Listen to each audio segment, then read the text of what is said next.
इस कहानी का नाम है बेटियां ईश्वर का वरदान। बेटियां हैं, इनको रोकिए मत, कुछ करने दीजिए। इस कहानी को सुनकर विचार जरूर करिएगा। निधि हमेशा अपनी क्लास में फर्स्ट आती, जिसे देखकर उसके माता पिता खुशी से फूले नहीं समाते। उसके पिता तो पूरे मोहल्ले में मिठाई बंटवाते।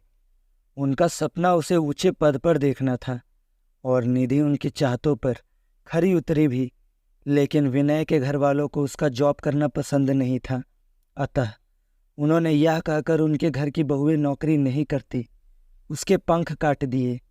वह विरोध करना चाहती थी, पर उसे तो पता ही नहीं चला कि कब उसके पिता ने विनय के पिता को यह वचन दे दिया कि निधि नौकरी नहीं करेगी।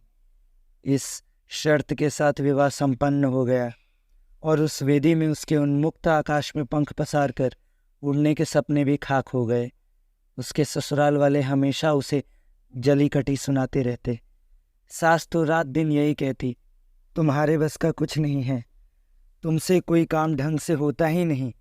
न जाने क्या करती रही मायके में। अरे कोई लक्षण तो सीखा होता। अब वह कैसे बताए कि उसकी योग्यता को तो उनके पति के वचन निगल गए और पिता ने अपनी बेटी को ऊंचे घर की बहू बनाने के सपने की भेंट चढ़ा दिया। पर हर चीज की लिमिट होती है। वह यह सुन कर थक गई तो अपने आप को उनके सामने प्रूव करने की चाहत मन में उपजने लगी और उसने एक स्कूल में संपर्क किया, जहां उसके सर्टिफिकेट देखकर ही तुरंत ही उसको जॉब मिल गई।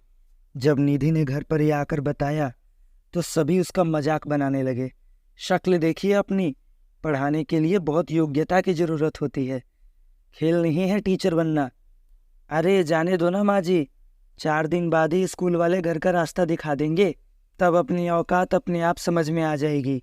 निधि पढ़ाने लगी और पढ़ाने का तरीका बहुत अच्छा था। वह दिनों दिन बच्चों की पहली पसंद बनती जा रही थी।